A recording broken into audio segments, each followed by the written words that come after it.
Kevin, you ready to hop on? It looks like you're at work. I can't tell if you can hear me or not. Yeah? Just give me a thumbs up. Yeah, you're good. Okay, so I'm going to pull Kevin in because he's got something here for us. Beautiful. How you doing, bud? Hey, how are you doing, Rich? Is the audio good? Yeah, you're fine. Yeah, what do you got for us tonight? Thank you. All right, how are you doing, Rich? How are you doing, Jonathan? Great, again, thanks. I'm at work, so it's just excuse the choppiness with the video, but the type of job I'm doing, I can talk and work at the same time. A little bit of background story on me, actually. So I used to be in the Air Force. Was married, recently divorced. Same with the last gentleman's name, Glenn. I was an aircraft mechanic, and I am father of 2 daughters. And I had both of my daughters while in the military. So one of the things that drew me to leave the military, or I should say finish my contract, was that my daughter was born shortly before I was deployed. And one of the things I don't even wish on my worst enemy is that the feeling you get when you come back from a deployment, you've missed the first year of your childhood, your child's childhood, and the child doesn't recognize you. So at that point, I realized, well, I need to finish out my contract, and I don't want to, I want to become a father. Well, fast forward to the end of my contract, and I was putting my ex-wife through school in nursing. She obtained her bachelor's in nursing, and the plan was, I discussed with her, this was back in 2014, was that, can we sustain on you working, because you'll be making more than what I did in the military while I find some work and I transition out. And by this time, my second daughter had been born. They had been planning to deploy me, and those in the chat that know about the military, the U.S. military at least, is that typically once you're in the separation process, within less than a year, they won't deploy you, or they'll cancel any deployments if you don't re-enlist.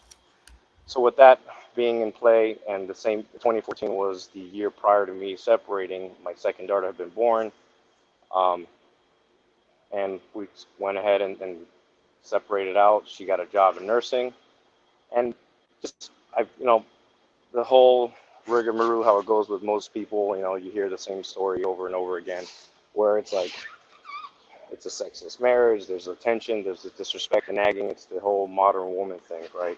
And let's just speed it up a bit to recently times, and more to what I'm trying to build up to, is that my 2 daughters, right, I'm a Hispanic background, and I don't know how to say this without being outside of being politically correct, but my first daughter, you can tell she's my daughter.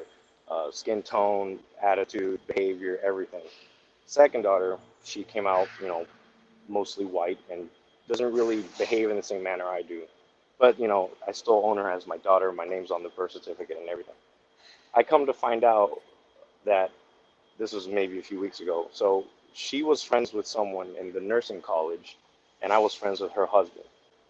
And they divorced shortly after they graduated, and then he knew some people at the college, and they all were for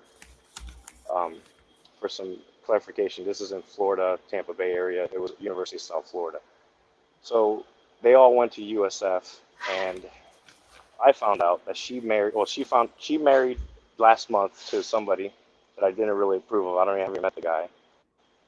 And he knew her back in 2014 during the year I was separating, also the same year that my second child was born. And everything starts like, I haven't done a paternity test yet, but I'm just like, I don't even know if I even should at this point, but it's something. How old's the second daughter? She's 7 years old. 7 years old. And the first daughter? 9. So what do you recommend when you got a 7-year-old and you're questioning paternity, John?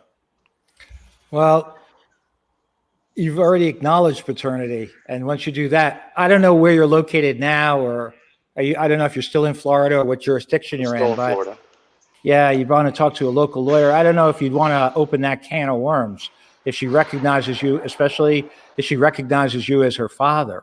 But that's a tough situation. The time to question paternity is right at birth, before you're on the birth certificate. Get a DNA test. It's usually free or less than $150.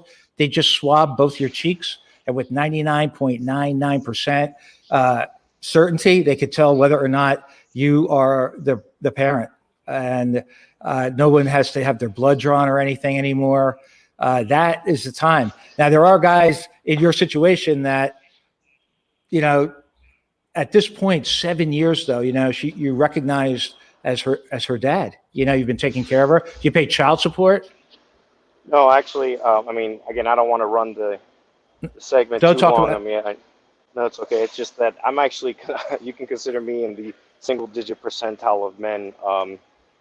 That's a whole nother story, but it's to try and condense it down. Is that I recently um, just graduated my associate's degree. I was using the GI Bill, which is it's a stipulation in the military that if you once you serve a certain amount, you can get 3 years of benefit.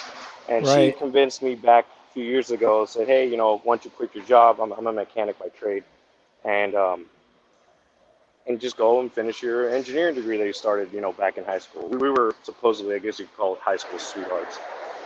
And I said, sure, okay, that sounds like a good idea. You know, you're making way more than I did. She was making like $10 an hour more than I did at the time. And I said, all right, well, let's go ahead and do this. I mean, I'm going to get a monthly stipend too, a housing stipend, and it'll work out. We'll get by. You know, we had some debt, and it'll work out. And so far, you know, about a year and ish, but yeah, about a year or so in. This is October 2019. I mean, again, the marriage side of the thing started falling apart probably within the last 3 years of the marriage. I was married for 10 years. And, you know, the whole thing, it's like, hey, I don't want to be with you anymore. It's like, again, it's funny because if you follow the other, you know, manosphere, the Red Pill content on the platform, it's, you know, I didn't see it back then, but, you know, obviously force, you know, hindsight is 2020.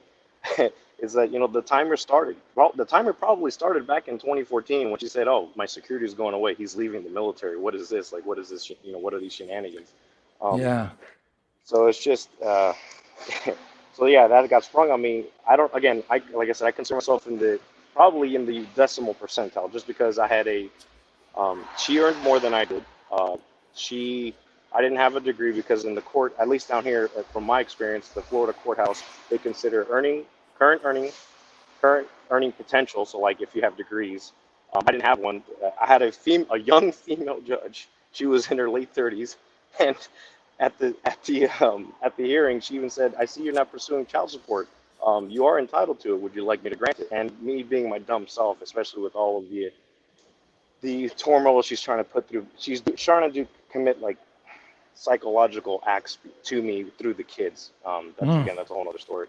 But again, with everything being stacked against me, I could have taken half of her retirement. I declined it. I could have taken child support. I declined it. The only thing I took was the alimony. Well, that was just enough to get me out of the house so I could move out and have my own Guys, place. don't be a nice guy when it comes to family law.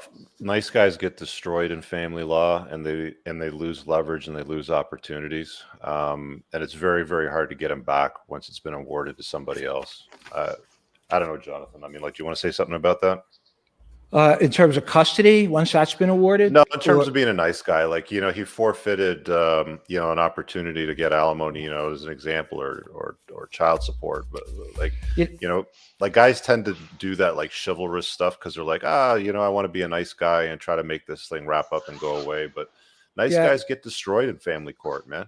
you could always take it and then change your mind and say, I want to agree to reduce it, Yeah. especially since now, if you were marrying a very, very wealthy woman and you said to her, you know what, I don't want anything from you. I'm moving into this woman's house, whatever. That's different. So I'd want to know more about it. But yeah, I mean, you want to try to keep the peace, but you have to take care of yourself too. And it's a personal decision. So hopefully you're back on your feet and you're focused and doing all the right things, because that's Oh really no, what's most absolutely. important. I've actually this past year and a half was probably the worst. I accrued like $30,000 in credit card debt. The pandemic really put a massive dent in my life. But again, I still consider myself extremely lucky. I mean, I know there's guys that, sorry, because I'm just thinking about some of the guys that I know that, you know, they self-deleted, just much worse Yeah. situations. They've lost everything. Yeah, I lost the house. Yeah, I got stuck with all the debt. But at the end of the day, I have 50% custody of my children. I see them half of the week, and I actually get to pick them up this Wednesday. And I get, you know, it's just, I'm still involved in their life. And Good. she's been doing things. Yeah, she's been doing things like putting things in their head. Like my oldest came up to me last month, like, "Oh, Daddy, I only want to see you, you know, maybe only 2 weekends a month." And I'm like, "Where did this come from?" Like, I You know know this where it isn't came coming from.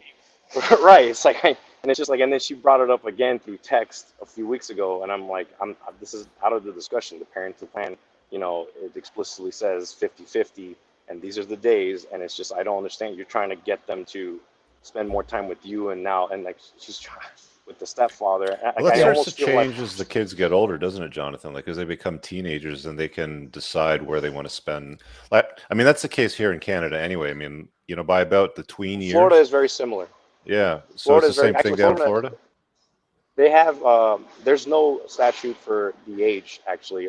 If you look up for Florida child cases in terms of, I mean, there's, the court Like depends, you can have the way 50-50 that leading up to 12, 13, and then all of a sudden at 13, 14, she's like, ah, you know what? Mom's they closer to could the do it right school. now. Mom's closer to all my friends. I think I want to stay there more. You know, Right. Well, the sometimes thing kids, is, go ahead.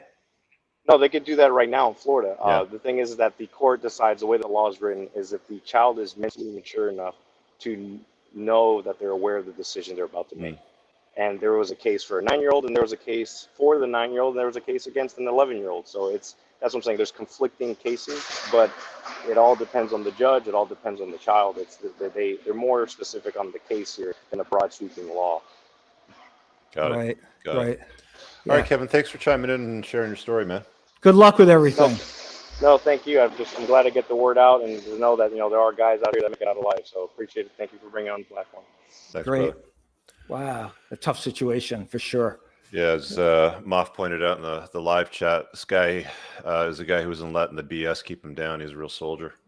Yeah. Yeah. It's good for him. He's got a great life ahead if he can keep that attitude, stay focused. So good for him.